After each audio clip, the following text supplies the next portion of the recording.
Um, I'm Jennifer Weisenfeld, and it's just great to have you all here. I know we have a lot of our new planning fellows who are scattered all over the country and perhaps the world. And so we just want to welcome you, and we'll start this workshop. It's kind of indicative of this process-oriented perspective and technique that we're going to try with the lab, which is not to try to deliver perfectly formed ideas and products, but to concentrate on how we do this, what our modes of inquiry are, how do we look at the city, and what are some of the things, how are ways we can think about the city together and generate new content. And we want to expose that in all its glory and its messiness to you. And we thought it would be a great kickoff, because we're having our organizational meeting later today, to start with a broader workshop. One example of what we could do with a colleague who was here before with us and who I've worked with extensively, Ellen Sebring up at MIT, who's just finished another really superb, massive online course that focuses specifically on Tokyo, the birth of modern Tokyo through different kinds of visuals. So Ellen, let me turn it over to you, and I'll see if I can pin you here. Make sure, I don't know where you are in this thing, but why don't you take over? And as I said, this will be a workshop, and we will we'll be having plenty of time for discussion. And if you want to raise your hand, please feel free to raise your hand. We'll stop periodically to answer questions. There'll be plenty of time at the end. And I know some of you have to leave because you have conflicts. Feel free to leave. No need to worry about that. Okay. Well, welcome and hello. I'm glad to be here. It's nice to reconnect with Duke and Jennifer. What I will show initially is some introduction about how I work and about MIT Visualizing Cultures project, which you may or may not be familiar with. That is the source for then the courses that we've built. So that's pretty much what I'll talk about. And our course, VTX, or Visualizing the Birth of Modern Tokyo, is actually going to close in 2 days. So we have an initial short run, and then we're going to work on revising and updating and improving the course and relaunch it in February. So feedback is of course welcome. I guess what I should do initially is share my screen. Okay, and share. So that's my screen, right? Okay. All right, so when I thought about this, I wanted to do what I always do. I've worked on the Visualizing Cultures project since 2002 when it was founded, and it's actually continuing. We're going to be doing a unit on the Opium War, the Second Opium War, as soon as the dust clears here, and put that up. That will probably be our final unit, but you never know. So I've had to deal with many, many large sets of images, because the whole purpose of Visualizing Cultures was to explore how we could use the digital medium to do scholarship in history using the visual image, which in the past was much more difficult and limited in terms of publication formats. So we've collaborated with many authors, like Professor Weisenfeld, and now this is our third MOOC, or online course, that we've developed based on Visualizing Cultures content. So I just wanted to start by looking at a few images. And I just want to underscore that how important it is to start with the visual when you're working in this method. So here's one of Tokyo, which you could compare to this one.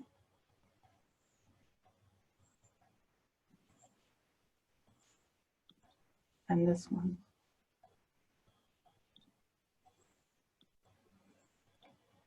These are really sort of a contact point to the past through these images. And When you look at them, you can put them side by side and start to observe differences and similarities. People gazing across the river that goes through Tokyo and the different view that they see on the far side, and the dress of the people walking, the fact that they are walking and strolling at night. And if we add the third image, suddenly we have a very different story going on here. It's inside a movie theater and really changes the focus a lot. So these three images are key parts of the image sets that we're using for the course. And then working that way from the visual impression and connection, we can start to add information. That is really a different way than, say, working by reading a Wikipedia article or something where you're just doing the research. So here we're trying to stay in touch with the visual. First image by Kobayashi Kiyochika, second one by Koizumi Kishio, and the third one by Onchi Konshiro. These are from the 3 woodblock print series that depict 100 views of Tokyo at different points in time. So if we now look at the titles and dates, Kiyochika's series was begun in 1876, Koizumi's series a bit later in 1928. And interestingly, the Onchi Konshiro is part of a series, a collaborative series by 8 artists, also begun in 1928. So they finished their series a lot faster than Koizumi, who took a long time, looks like 12 years to get his done. And so we not only have a jump through time at some of the same locations that are depicted, but we also have 2 series that are at the same time and how those views differ. So you start to, by comparison, really get a stronger feel for what they're conveying. So the next step would be to build up image sets, and they typically come out as grids, like gallery style grids. So on the left, we've got the Kiyochika, and you can start to see themes and stories emerging. The fire that burned through Tokyo and actually ended his series because it burned his studio. So he didn't quite make 100 views in the end. And then we have Kiyochika and the 8 artists, and there are real differences in what they chose to depict of that sort of cosmopolitan city that was emerging. So just to summarize, it's, for me anyway, how I work is image first, build up a large set, sort of connect with the images. Sometimes you don't even like the images, but over time you begin to really see what they're about. And then you compare things within sets, and then you compare things between sets. So we're still in the visual realm there. And you've taken in the aesthetic cues and the sensory understanding. And then you can add the research and information that's so critical to understand and contextualize them. Once you've done that, your question is going to be, how do you order this content? If you want to communicate something about this to someone else, you could write an essay, but there's where you're asking about what narrative you want to apply here. So in textual narrative, grammatically in any case, it is a fixed linear structure. You have to put one word after the next, and then that makes sense, right? And of course you can write about things that aren't necessarily linear or fixed, but the grammatical structure is fixed. But visual narrative, I conceive of it as being how images are placed in juxtaposition to each other. And that can go in any direction. So if you go back to the image sets, you can see that themes might go, in one direction and multiple different directions. And that pretty much is what happens with the Visualizing Cultures project. So again, you start with the raw images, you build depth, you identify the topics and themes, and you add resources like text, images, and references. And that's something that really happened in the course. The world building is really like where are we in Tokyo? How are we seeing it? But it felt like that was not really rich enough, in a sense that we needed to get deeper inside of what people were doing then through references to literature that was going on or music and things like that. And build looking. This was a real challenge in building the course, because how do you encourage people in ways of looking at things and ways towards visual understanding? When we did our first course, Visualizing Japan, Professor Weisenfeld was one of the instructors in that course. That was in 2014. And the edX platform that MIT uses had no way to display an image. So you actually had to code to insert an image, and that's how low the status of images were at that time. We did code some exercises that let people do things with images, and a lot of exploration went along with that. But generally, the tools are quite simple. So you have to really think about how to give people an inspiration to look and make associations. And then, of course, return to the raw images, because that is your starting point for thinking for visuality and for thinking visually. So I found myself, when I was working on the course, how can I bring this back to visual understanding? So Visualizing the Birth of Modern Tokyo is called shorthand VisBTX. And it's Tokyo's modernization as seen through the 100 Views tradition from the gaslit 1870s. That's the first time when Kiyochika went back to Tokyo, he suddenly saw the night was lit. And so many of his images deal with nocturnal Tokyo. And then the Jazz era 1930s, the rebuilt cosmopolitan city that came up after the 1923 Kanto earthquake destroyed the city. And yeah, so I am hoping that people have the URL to the course if they want to look at it separately. But that is the link. And I'm thinking, Jennifer, I'll just quickly show a little bit of visualizing cultures. Does that make sense to you, just to orient them? Yep, that sounds good. Okay. All right, so, well, I guess I could have clicked there. See if we got visualizing cultures here. So visualizing cultures, we have a visual menu that we did very early before icons were particularly popular, but you know, some people complained, oh, I don't know what, you know, how to find things. And there's obviously a text view menu as well, a list if you would prefer that. But the icon view also suggests relationships that work in different directions. And it starts as early as the rise and fall of the Canton trade system. So there's units on China. And the first unit that we did was by Professor John Dower, who is the co-director of the project, on Commodore Perry and the opening of Japan. And that project really was interesting because it was comparing the visual record from the Americans coming to Japan and the Japanese visual record seeing the Americans come after, what, more than 150 years of isolation. So it was a fantastic way to compare how people visualize each other.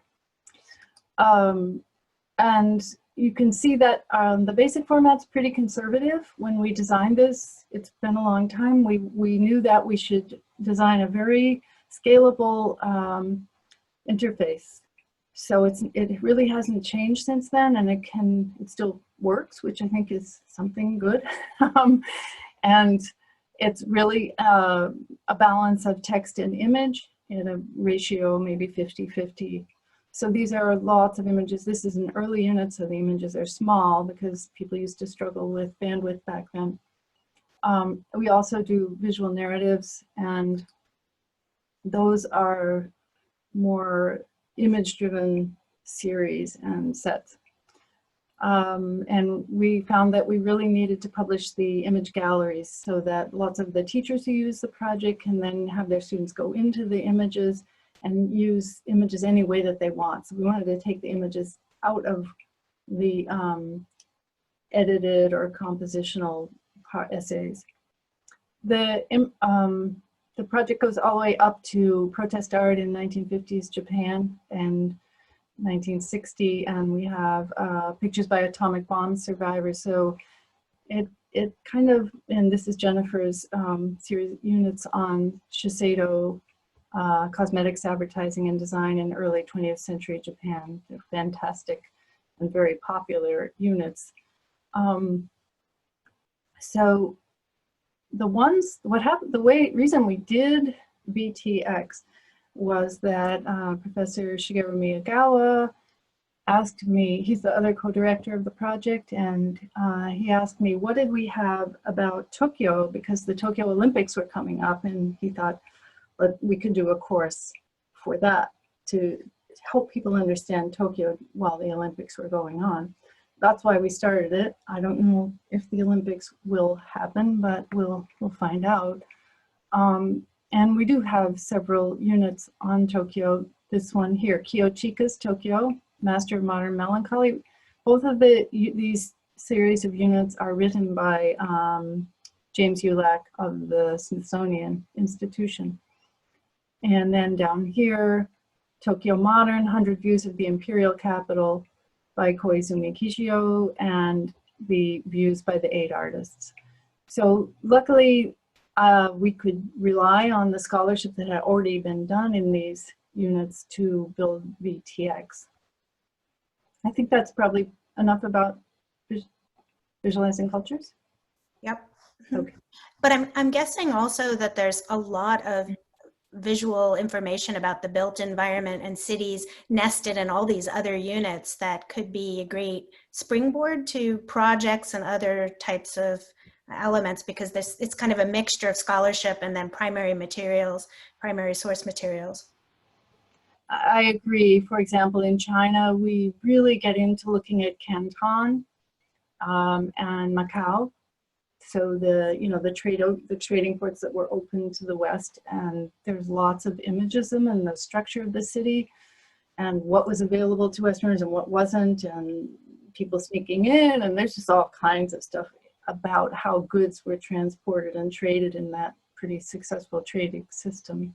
You can see here on this one, for example, it's the hong, or the port, is embedded on the fan. So the goods themselves became part of the trade that the Chinese artists did for trade to the West. And the burning of the yuan, Ming Yuan, goes on and on with possibilities. Yeah. I know one of the topics that people have been interested in, of course, is social justice movements, and looking to some of those AMPO treaty images of the city could be another portal into thinking about the ways in which protests take place in cities. And this is just one example here of 1960 Tokyo. So definitely really a rich series of images of just this whole thing unfolding, just very dramatic. Sites of protest, for example, probably speaks to something. Where would these happen? Yeah. And see the American helicopters and stuff. Yeah. So dispelling the myth of Japan as the conformist society, right? Going along.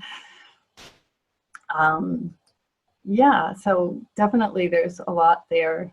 And one of the great things about doing the courses is getting a chance to actually excerpt some of the great writing in the essays and sort of bring it into a new format, because of course, I don't know about you guys, but I don't know how much people actually like to read on the web.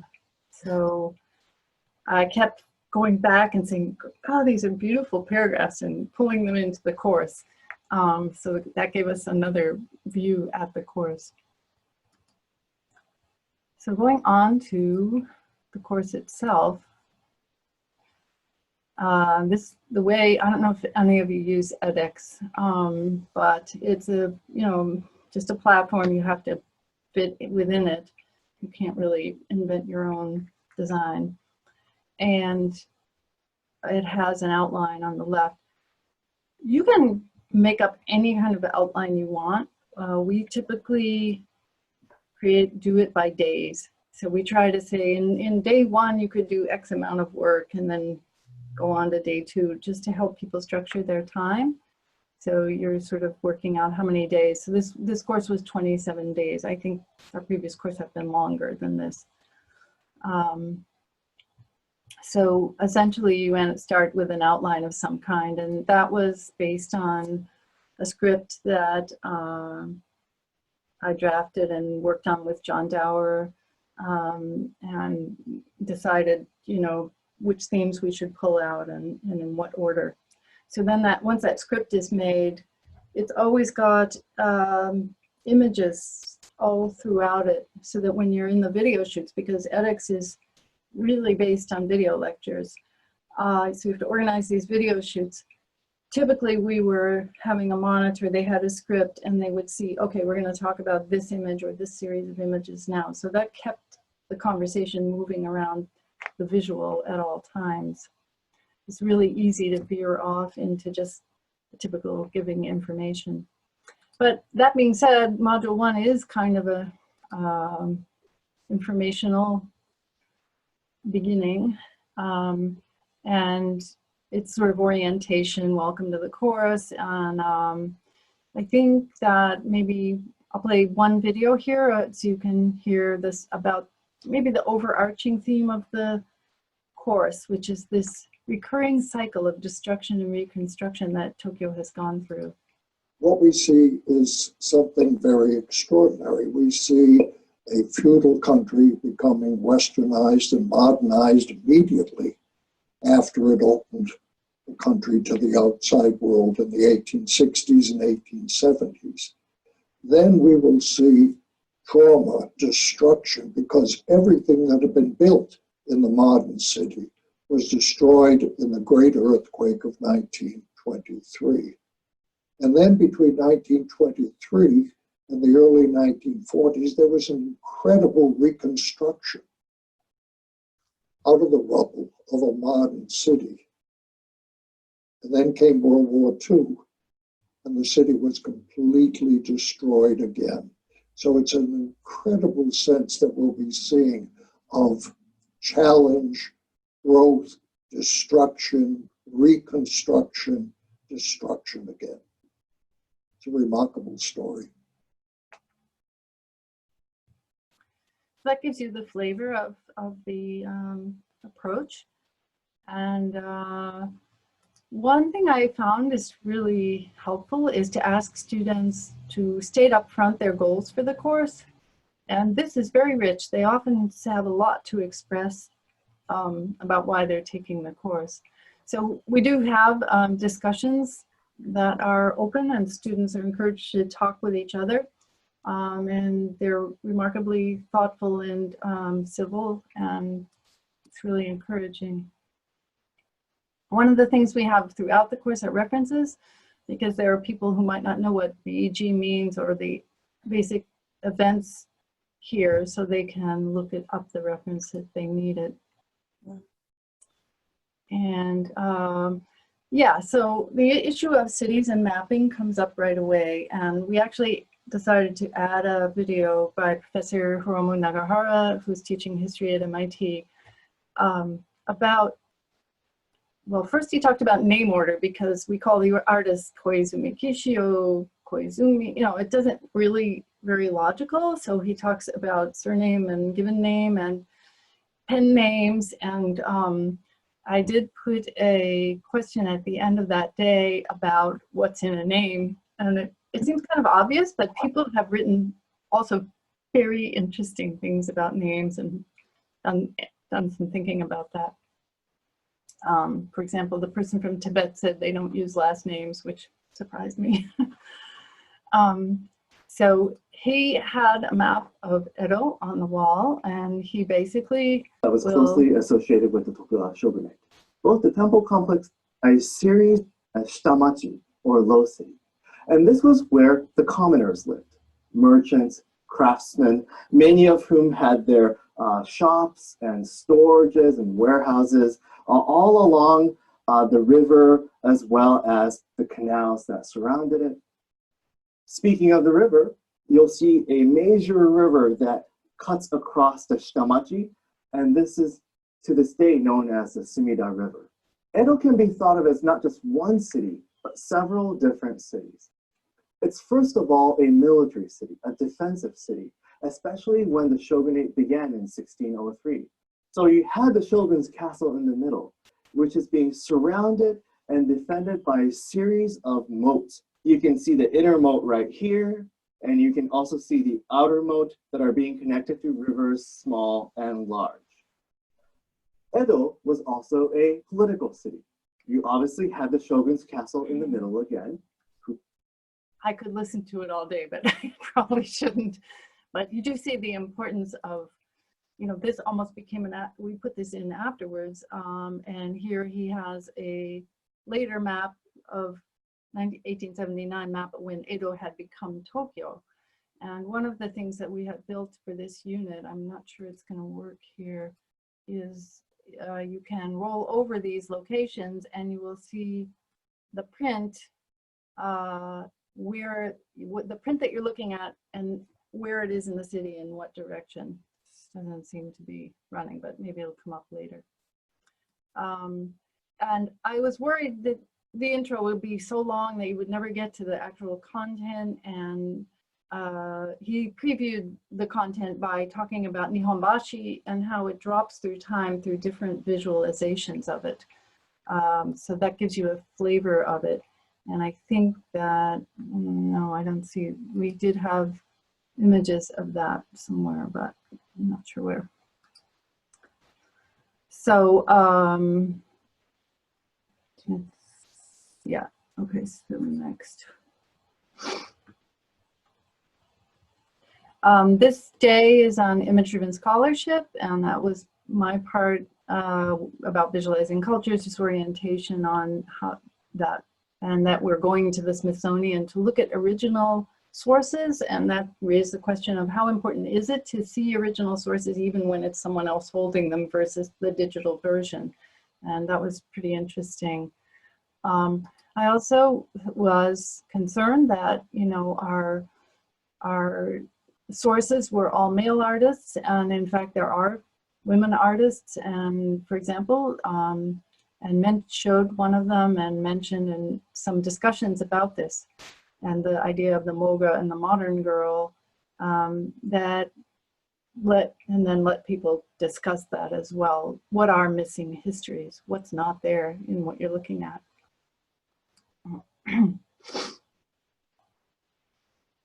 So yeah, then you just get into the basic introductory materials and previewing what we're going to be looking at. And let me see, I can go skip that probably. So now we move into Gaslit Tokyo, Kiyochika. Okay, so we started initially with a day on the Meiji Restoration, because you really can't understand how Edo became Tokyo unless you know about that massive event and change in Japan's life and political world. And this was filmed at the Smithsonian, where these prints are. So that was really a great thing to be able to go there and see the original prints. And so I won't do this now, but you know, images of the emperor and how they tried to publicize that there was an emperor, and because it was a new focus to have. If anyone wants to question anything, please do, but I'm just going kind of quickly through this because I don't. We also look at the kinds of prints in Yokohama that were going on at the time that these artists, just prior to when they were working, so you can see how radically different they were. And it's important to remember that the artists were making a living. And so you'll see that they did commercial work and experimented with media that looked like other media. sorry, I'm skipping on. Yeah, another reference, who were the emperors? So that will help people who need that. A lot of people do need that information. So influences, that's what I was talking about. These are some major things that went into contextualizing where the artists were coming from. Hiroshige's, these are the most famous 100 views there are. They were earlier, maybe a decade earlier than Kiyochika, and you'll probably recognize some of them. Here we can ask them to compare two versions of the print, so you can see the skies are very different. So woodblock prints don't always look the same at all, even from the same block. And it opens up some other topics of influence back and forth, Japanisme, where we see that Van Gogh was very influenced by those prints. And here's a Hiroshige print and a version that Van Gogh did. So the modernity and the influence was going back and forth both directions, and that's often overlooked. We think that the West is influencing Japan at this period, but it was also working the other way. And as I mentioned, the woodblock print artists are competing for customers. They're commercially, they have to survive. So that is also a factor in how they work. So here they are imitating like film and making sort of macabre images and wartime prints. Yeah, so let's see what I can look at now. So Kiyochika begins his, I don't want to spend too much time on the beginning, but he begins his famous places of Tokyo. And we see a comparison between his vision of a Shimbashi station and how it would have looked with one of the Meiji Westernization prints. These are very sort of colorful, optimistic daytime, and he has this somber, curiously lit image. And let's see, his bio, well, it's worth noting that he fought on the side of the shogunate and they were defeated, so he left Tokyo, and when he came back, that's when he, maybe 6 years later, he saw the night, the city newly illuminated at night, and that was really the basis of this series, that very unusual series that he did. So let's see. Yeah, this was interesting. This was one of the early prints of a train, and Dr. Ulak points out that the train, he had never seen a train like this, and it was probably taken from images like Currier and Ives prints. So I went and looked around and found some Currier and Ives prints, where they are, yeah, and asked the students to weigh in on what they thought about that, and they really write some interesting comments, and some of them have come up with even better examples of prints that could have inspired him and posted those. So that's a case where they can compare Kiyochika's image with the ones that I was able to find and think about that. Okay, and Helen? yeah. It sounds like one of the major themes of this is also how industrialism and industrialization transforms images of the city, whether it's through the visuality of illumination or the locomotive and transportation and the sense of speed and the proximity of place to place. That's really a fascinating aspect, and it's something that's kind of universal, a thing we could apply to any major city up to now. Absolutely. The more I looked at the texts and things that were going on with this, people got caught up in the rap. In Kiyochika, there's still this mysterious remnants of Edo all around. And it's like the dark corners, the beautiful old slowness of the city is still evident. And we'll see later on that certain writers loved Kiyochika and kind of brought him back into the public eye because he captured that, and they had an incredible nostalgia for that old city that had been there for so long. I think most of it was romanticized. They probably didn't really even experience it, but he became beloved by them for conveying that sense of the peaceful past and the sort of raucous future that they were moving into. And later the prince got very intense with the sense of speed and modernity, and there's all kinds of loan words, like English words, coming into the language, and a lot of chaos, really, and, you know, fascination with the West and modernity, and at the same time sort of feeling really disjointed, and like the culture is shocked by that. Do you know what I mean? Mm-hmm. Yeah, and as you say, the industrialization is an important part of that. And then, of course, although we don't go deeply into it, the militarization comes up in the 30s as it feels like, as the culture is pressured, it becomes also another factor that changes the city and how they, you know, Japan's direction. In Tokyo, between earthquake and the bombs, that's Koizumi. So we start with the Great Kanto earthquake of 1923, and we do have someone here who's written a little about that. Definitely Jennifer's book is really incredible in detail. I mean, here I've just quoted her talking about what a destroyed cityscape opens up and changes in the view. Do you remember that? I'm sure I wrote it. Yeah, I'm sure you did. But, you know, basically revealing these axes of boulevards, and you can see it all now that it's been crashed down in a way that you couldn't really read it before.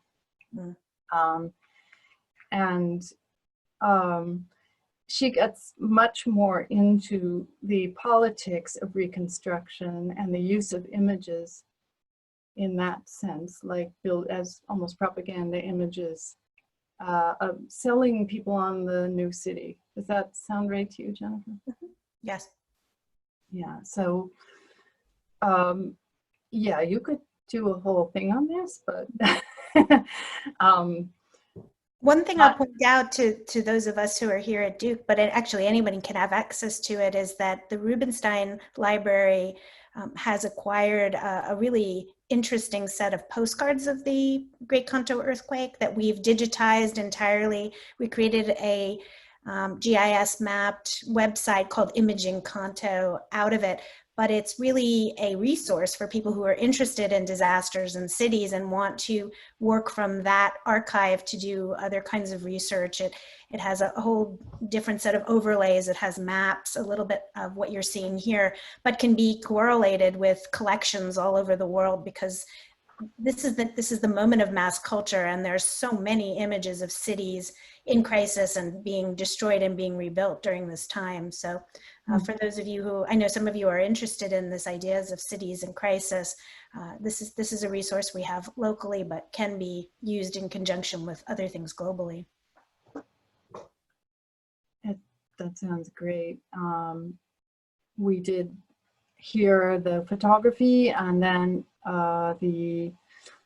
a scroll created by Nishimura Gon, and you can actually look through the reconstructed scroll. And this is much more, you know, narrative, and it's almost anime-like, but it represents equally destructive scenes.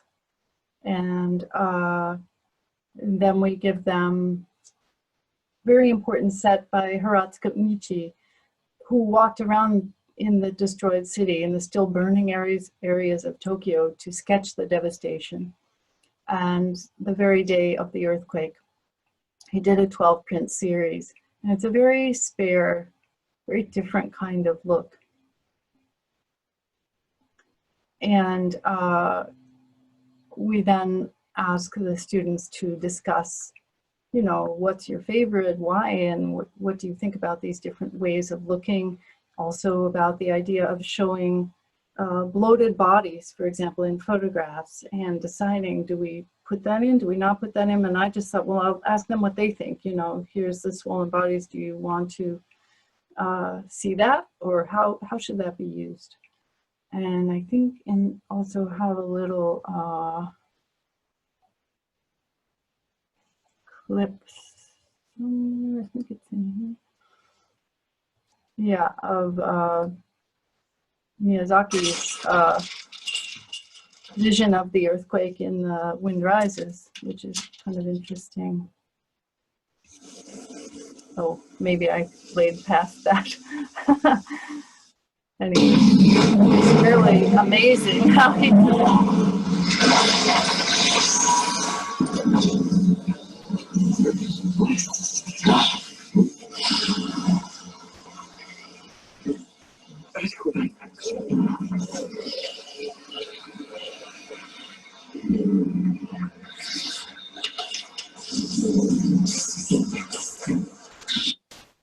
So you can really see that there are many ways of representing events, and it's by comparing them that you start to get more of a picture.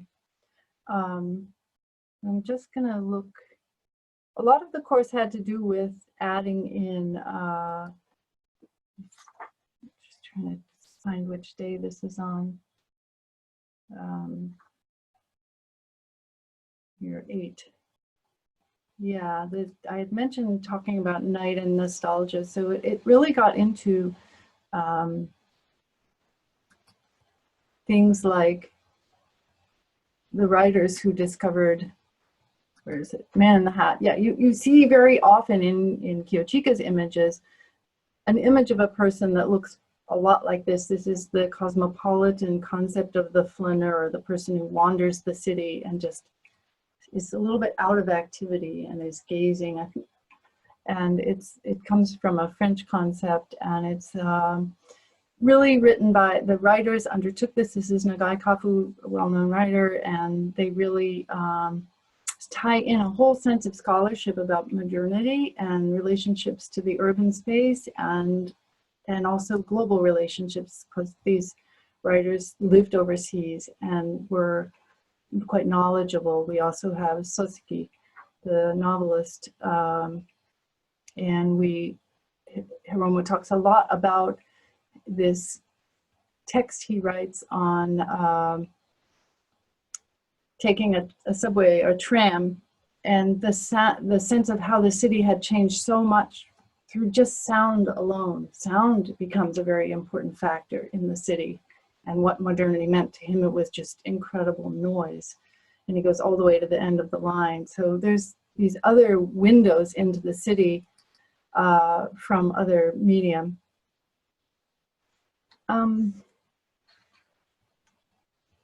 So an important thing happens in this Tokyo between earthquake and to the printing community, the divergent print movements, which helps us understand what the artists were confronting at that point.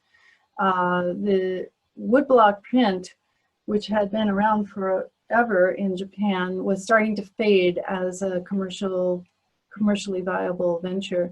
The wartime prints were still a way artists could make money, but this was really the last gasp. And the printers had well, let me let Jim Ulak explain that, if that's could be here. I don't know where the video is. So here it is. The quick and short history of this whole issue of the woodblock print can be summed up in the following way. When Japan opened to the West and brought in all of these diverse technologies, among them very important, the ability to do mass printing on big printing presses, the ability to do lithography, the ability to take a photograph and print it in a newspaper. All of this kind of media technology put the woodblock print industry out of business. Because the woodblock, we think of the woodblock are these single beautiful images of gorgeous courtesans of the night. the woodblock was the tool that made text. It made images. It made textbooks, instruction manuals. It wasn't just pretty pictures. And now when you have this new technology with the ability to do this, the printmaking industry has to reconfigure itself. And at the end of the 19th century, they were scrambling. And interestingly, right in the first decade of the 20th century, they begin to coalesce into two main groups. Now, this Shinhanga, or New Print movement, was a very self-conscious attempt by some Japanese art dealers and publishers to appeal to the foreign market. And the idea was asking these young, talented artists to paint a painting, and then a print would be made from this. And they were very nostalgic scenes of not only Tokyo and the other cities, but the countryside as well. Almost like Japan Travel Bureau had hired them to do these things. And the Western market in particular grabbed these up. As a footnote, some of the great collections of Shinhanga are found in American museums. You don't find that much in Japanese museums. But it appealed to a softer image of Japan. If there are references to the modern in these images, they're very delicate. You might see a telegraph pole or smoke from a train in the distance. So the prints that we're looking at represent choices. So we can see, for example, comparative looking at bridges. This top one is a Shinhanga, or New Print movement, and the bottom one you've seen is Sosaku Hanga, which is a totally different approach where the artist works alone and does everything in the process, whereas the other one would be done by guilds, or and that is the Sosaku Hanga, or creative print movement, where the younger artists were trying to invent some way of taking back the woodblock print. And in fact, the 8 artists, there's not so much written about them. And as I found a few sources who had interviewed these artists, many of whom were alive in not all that long ago, some of whom in the 50s and 60s, they were very popular because of mid-century modern. They saw it as a mission to save what they considered Japan's national treasure, the woodblock print. So there was a lot behind the effort going on there. Okay, so that is, we used something that we use in the unit here. That was one way of showing images. Get lost in here pretty easily. What we call visual narratives, and we reproduced some of these. So they're done by, it's a way of organizing images by a theme, visual theme. So in this case, transportation. So you can really just look through a series of prints that deal with transportation. We notice that the air travel has started, the subway, women traveling on the subway, and all those ways of pathways that you can find through the images are ways that you can use to present them. And let's see, this is in day 18. We can also look, can't get out of there. So day 18, the new city. At this point, I really was, initially putting the images, and then the video follows the image where it's discussed. And we were really lucky to have annotations from the art. Koizumi wrote annotations about his prints, and then there were another sets of annotations. But for example, one thing you can have the students do here is looking at Ginza at night. And this is Ueno Park. And then look at Ginza today and sort of discuss that. So again, just getting them to observe things and think more about that. It's coming up with visual exercises like that. And moving on to the 8 artists.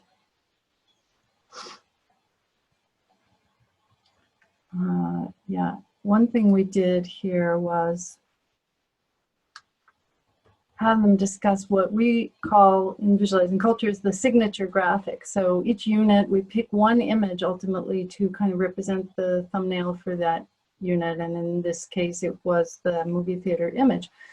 But, you know, I asked them, why do you think that was chosen and what would you choose? So here they have the gallery and they can view all the images and weigh in on what they think would be a good signature graphic. And as it turns out, a bunch of them voted for one being one of the most interesting ones, this neon red pink image was really popular. And it was funny because that artist did these things that show really the consumer culture, the rise of the consumer culture in a way that Koizumi Kishio really didn't depict. So there were all kinds of events like theater events and cafe culture and a lot more going on there. But it turns out when I was reading about this print that this artist was somebody who lived kind of by himself in the north of Tokyo, but he got fascinated with Matisse. So he did like a bunch of Matisse and then never did it again. So if we're looking at his Matisse here, it's really funny. Because it's funny how it goes from just seeing these images, you know, yeah, I don't know what that is, or you have no sense to understand it, and the more you add, the more interesting it becomes, really. So we get into something called here, Tokyo March, and this is another example of another kind of medium that emerges in the images, and there's a whole thing going on. You probably know about this, Jennifer, the Tokyo March song, and sort of circulates as a film, and so the idea of what's going on in music and what's going on in, so it had a silent film by Kenji, a famous Mizoguchi, novelization, popular song, so it was a very big thing that the lyrics of which really talk about alienation, speed, westernization, longing for the past when the streets in Ginza were lined with willow trees, dance to the jazz music and down liquor into the night. So this is really describing in a very poignant way how people must have felt, or some people. And he mentions some of these other great filmmakers, Mizoguchi, and so, you know, I added some where he had a rare female protagonist. I think it was the only time that, this is Kurosawa, did a female protagonist, and that was because there was these, what are they called, democracy films right after, during the American occupation. And so women were more acceptable in some way than the men because they had just come out of that war. I'm not giving a very good summary there, but it's an opportunity, again, to give people more to do, to think about, to learn as resources. And let's see, we've looked at Ginza and consumerism, so just about done.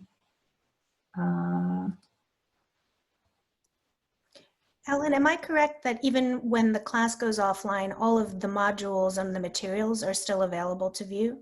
Yeah, it's basically what they call archive mode, and everything's there. You can do everything, but you can't do it for credit, and the discussions are closed, so you can't interact because there's no TA involved at that point. So yeah, it's kind of sad because it only has run for 2 months, but we'll bring it back in February, and we're going to work on it a little bit in the meantime. And then it will be open for a long time, starting in February, maybe through the next Tokyo Olympics, if we're lucky. There is one. So what was this? Yeah, so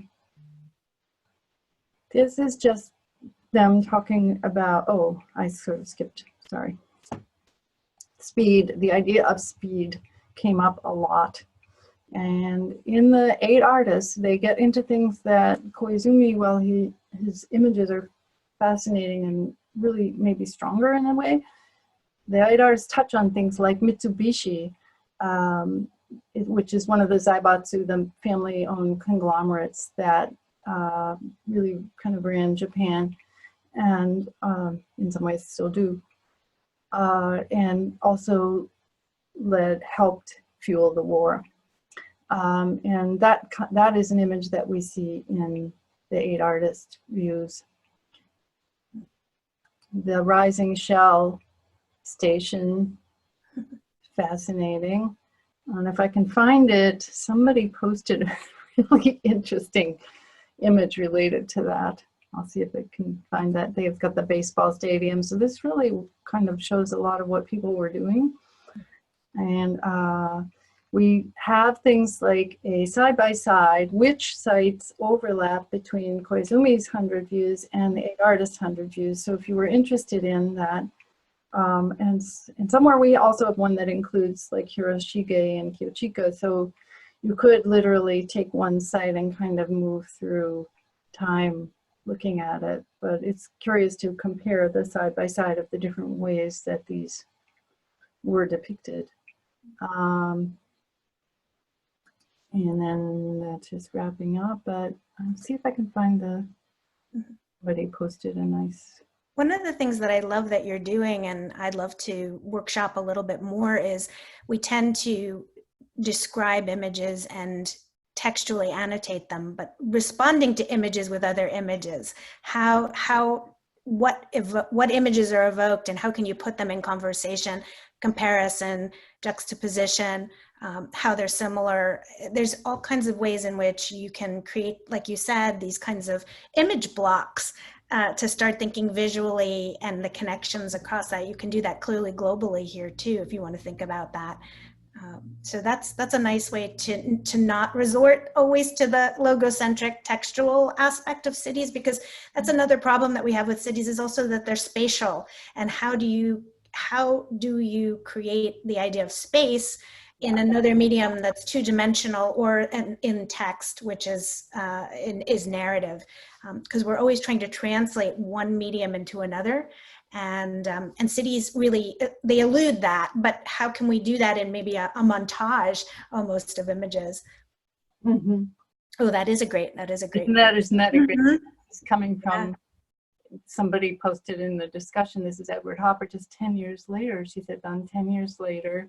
Mm-hmm. Similar emotions, and a lot of the people talking said they have an aura of loneliness, and so I thought that was a really interesting juxtaposition this person added. Yeah. So encouraging the visuality is like what you said. It's hard to do, but you know, there's ways of asking questions and getting people to look and look again and kind of make comparisons and answer those kinds of questions is one way of doing it. So, and to conclude the course, let's see, there's a final exam. I'm not remembering where. I think it's in conclusion. Yeah, it's in the conclusion. So there's a conclusion that's kind of really fast because it was okay, let's get this over with. But westernization and modernization, it sums up the themes. Tokyo Rhapsody, Tokyo as an imperial city, which was hugely important because we go up to 1940. We don't really go into war, but we do trace the militarization evidence as it appears in the prints, the occurrence of just military signals, and World War II and aftermath.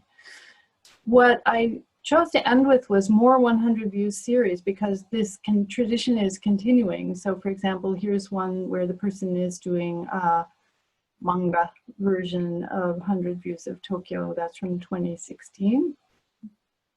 And he sees it as a fusion of Japanese ukiyo-e and manga.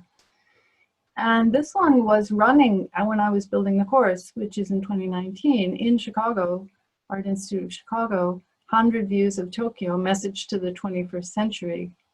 So I had asked a friend to go in and take some photos, and you can see some of the kinds of images that the artists have made, and what they're talking about, the bullet train speeds and government buildings, and that's pretty fascinating that this kind of approach can continue, and many of them are actually woodblock prints, which is, there's some lithographs, but there's also woodblock prints.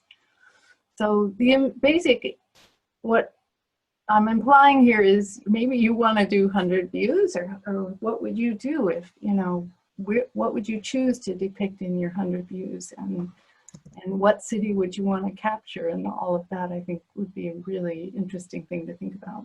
Mm-hmm. And what medium? One of our fellows and graduate students, Emily, said she saw that show at the Art Institute of Chicago. Emily, do you want to tell us a little bit about your perception of the city through that kind of visualization?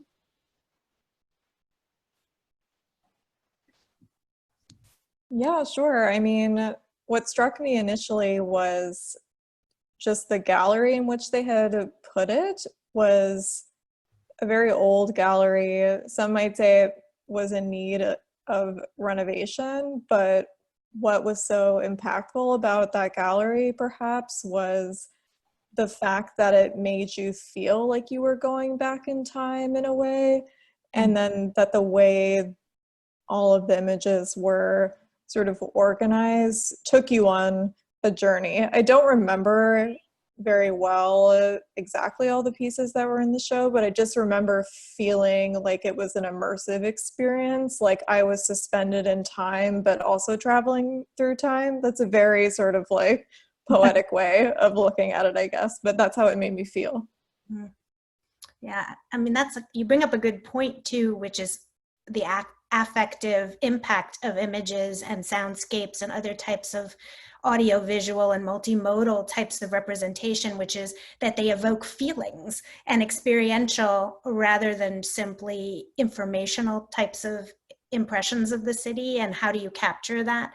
And artists can do that, or at least visual interventions or other types of sensory interventions try to capture those other layers of the city from an experiential side.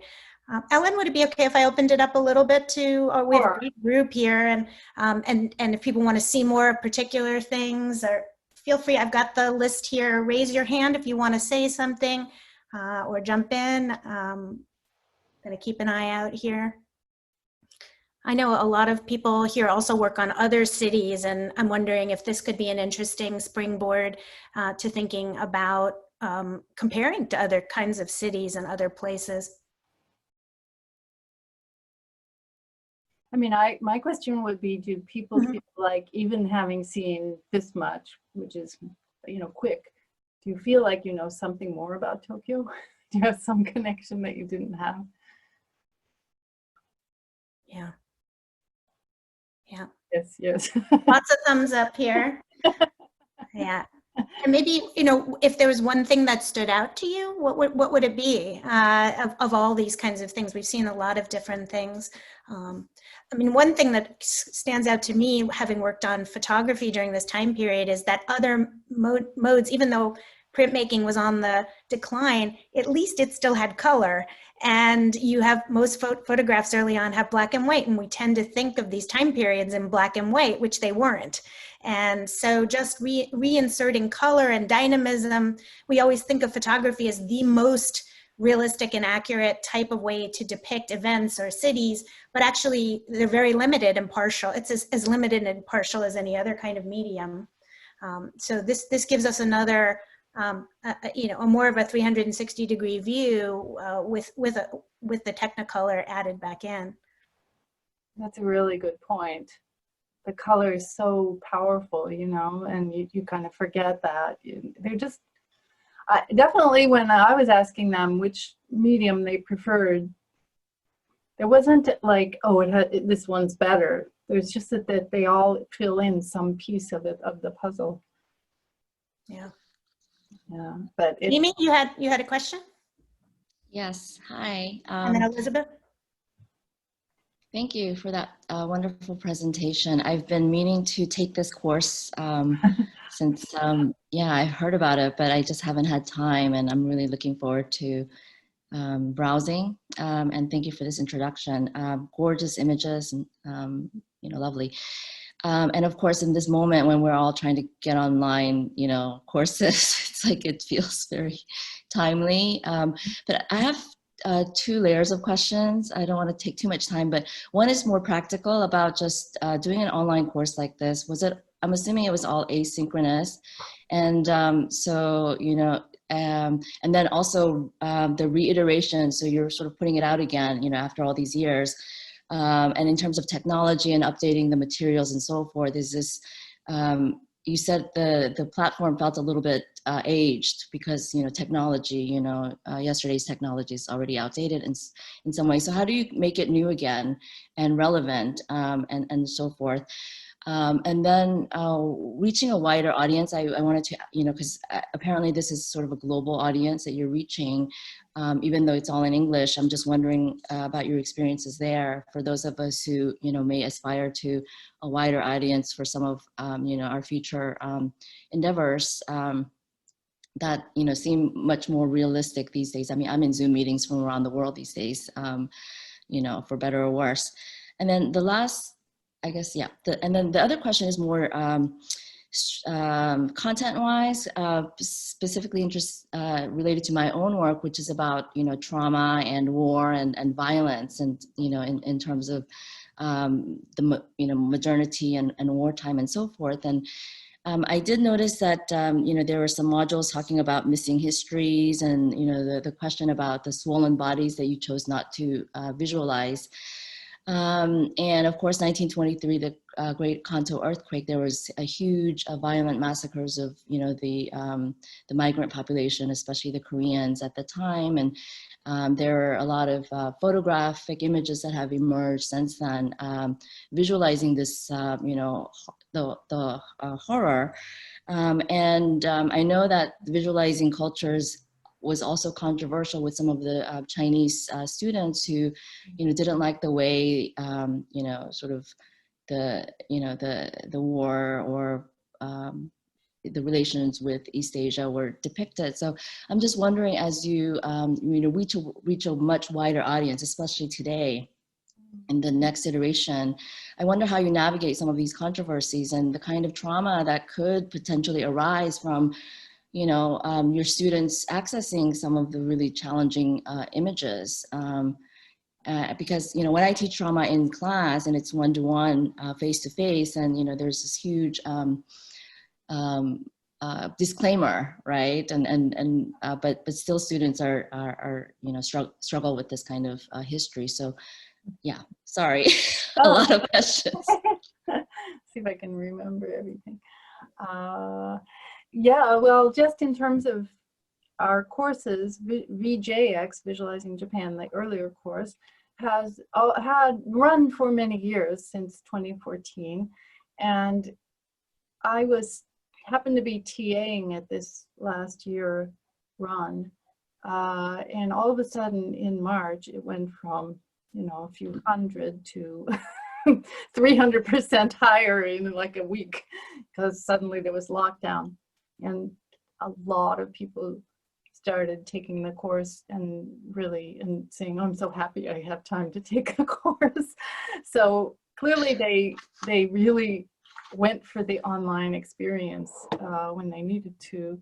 And I think that course has had 32,000 students. So you really reach a tremendous audience.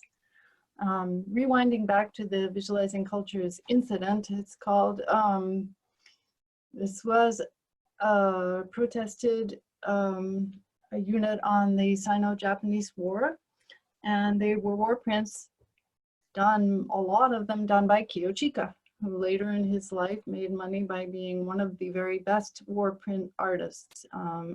When I was in Durham, in the museum in Chapel Hill had an exhibition of those war prints. I don't know if you remember that, Jennifer, but yeah. I think that's a collection that they were gifted, so they still have it. Yeah, it's called The Fog of War. Yes, that's correct.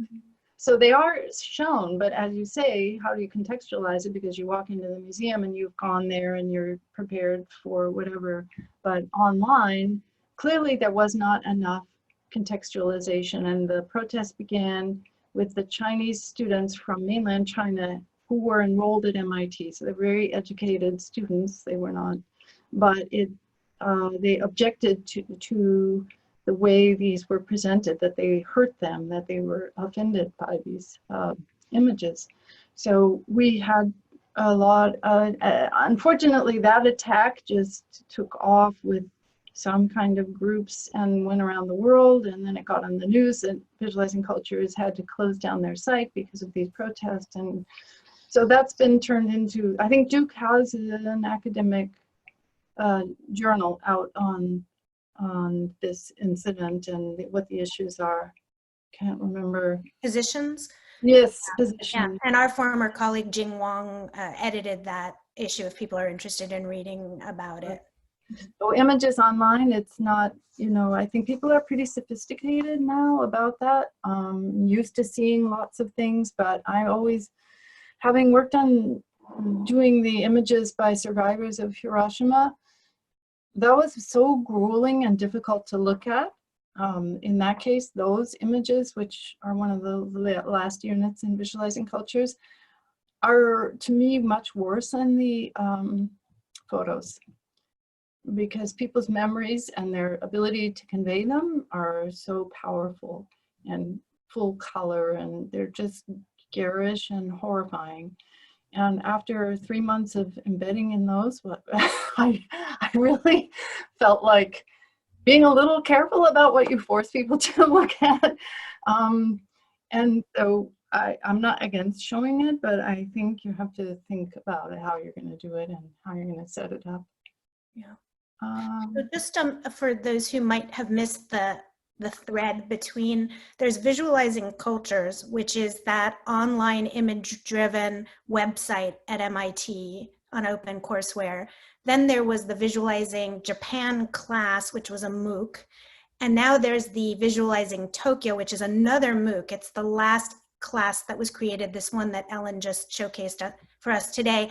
And they've springboarded off these archives and caches of images. So this class used those 3 sets of prints and other collateral images to create another course just about Tokyo from Visualizing Culture. But Visualizing Culture is very broad. It goes, as you said, from the first Sino-Japanese War. It goes from the Canton trade. It's actually all of East Asia, and very, I think, courageously really looks at the politics of war and ethics and racism and all of these things very unabashedly. So, but as you said, taken out of context, that can, the images can be very injuring. They are injurious images. They were designed to be, because a lot of them are propaganda.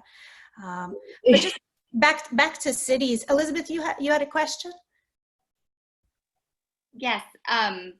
I was actually wanted to respond to your question about what images stood out, but I also had like logistical questions. And I just very briefly, I went through the intro last night and just watched some of the videos, and seeing the description of the maps, even though I would have loved a more interactive, like to zoom in to the map spaces, but having that kind of explained, that spatial quality, and then seeing the visual, the artist's visualization of those spaces, I thought was a really cool thing that this offered. And I just had a quick question, 2 questions, and I'll be quick. If I could ask a further question about the kind of student population who takes these courses, do you find, like, what's the demographics, and are there any MIT students who take this, or who is your kind of target audience? The courses have been used for teaching at MIT in some people's classes, and may still be used. I know Visualizing Japan, what they call you've probably heard of the flipped classroom concept. Mm-hmm. So the Professor Miyagawa used it in his Japanese culture class, and he said he no longer gave lectures because everything they could do in the course, and then they would come in and use what they had already heard and learned about as discussion and interactive work in the classroom, and that's what they call the flipped classroom. So he said he would never go back to teaching the old-fashioned way again after that. So that's, and the MIT students were pretty helpful in critiquing the classes at the end of the term and giving feedback on, you know, no student, for example, ever watches the video in real time. It's always like as fast as it can go, and get used to that. So I sense from the participation, we do get statistics on all the countries they're coming from. So that is available to look at. I'm not sure how public it is, but I could probably look at it. And they're clearly from all over the world and using English as best they can. And all ages too. It's a really fluid age. That's great. And then just really quick second question. When the course comes down and you have this time between now and February, I was just wondering, what are you most excited about kind of tweaking or looking forward to in these like technological, I don't know, however it's going to change? Yeah, I think that's a really good question for me to ask, and I want to read through all the discussion comments as well, because I think I'm going to understand better the student experience from those. And the discussions initially, I thought, you know, they're difficult because you can't monitor or whatever, but they're so wonderful because they really let people express themselves.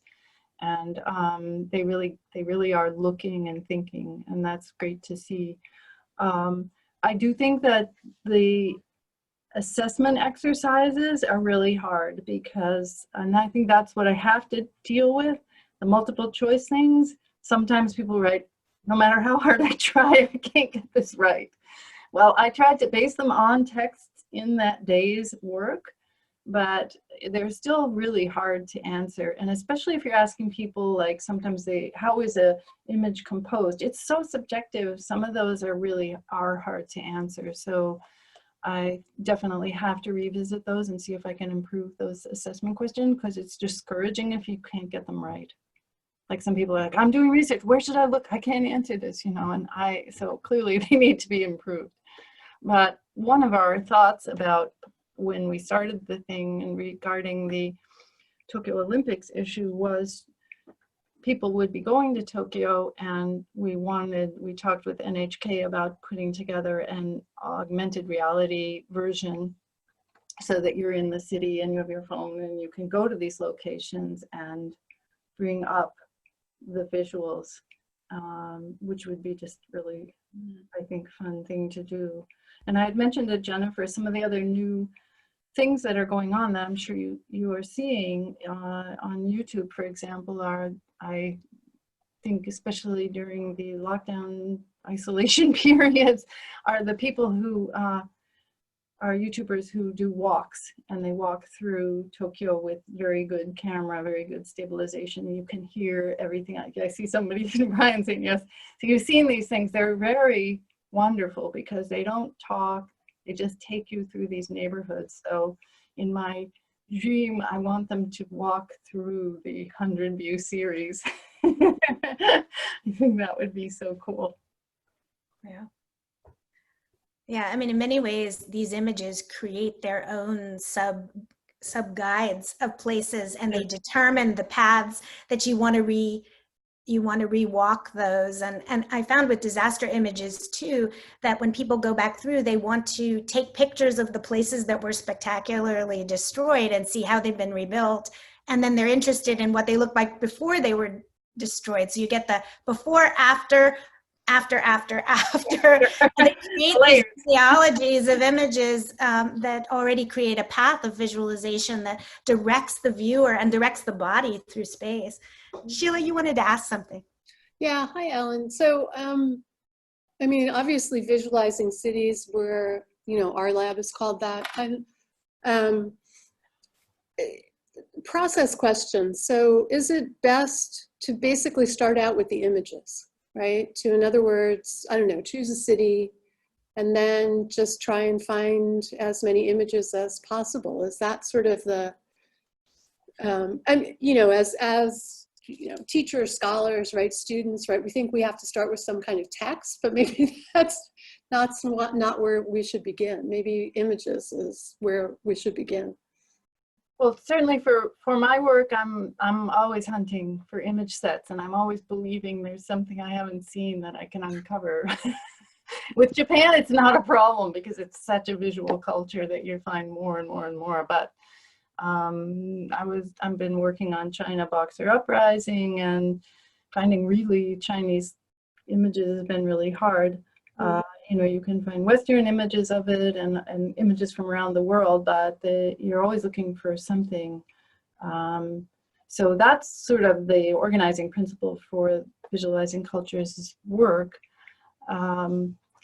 And it's a stable place for us to go. Like when we get too far afield from the image, we find that we're going off track. But that's, I think, our mission. And I'm not sure if you're doing cities, I think it would be, well, it kind of changes the conversation. Like I ran into a guy who works at the Harvard Map Lab, and I had so many questions for him about Tokyo and Tokyo at different points in time. And they have those resources. They have so many ways of mapping that I did not know about. So that was before all this happened. I haven't contacted him, but he's like, oh yeah, you should come over. There's a lot we can do to digitally work through time on maps. And I was like, oh my God, that would be so interesting. So it opens up more questions that you can ask of other places that will be somewhat more innovative ways of thinking.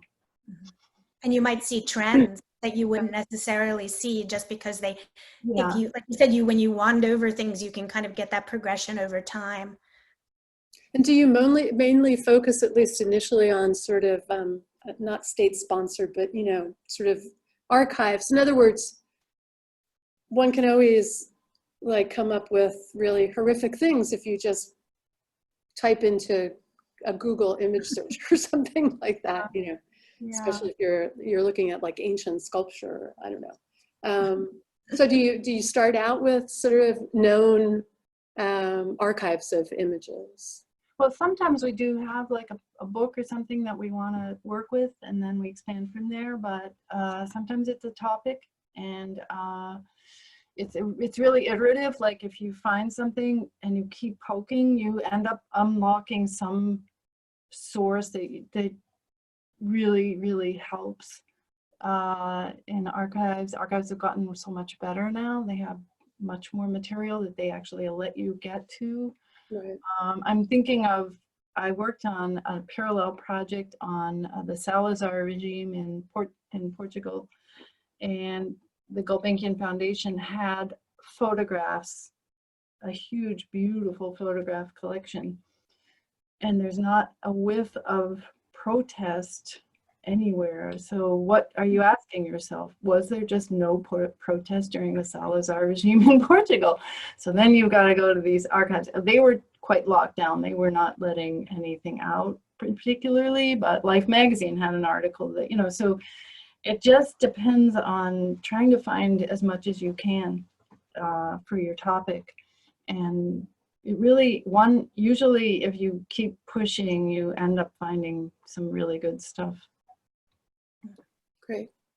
Yeah, I really like this idea of the iterative process. This is something that we're hoping to demonstrate, and you're doing a terrific job of helping our students, both our graduate students, to understand that's what scholars do, is they take maybe a core set of things and they start asking questions about them. What's not here? What do I expect to see? What are my assumptions?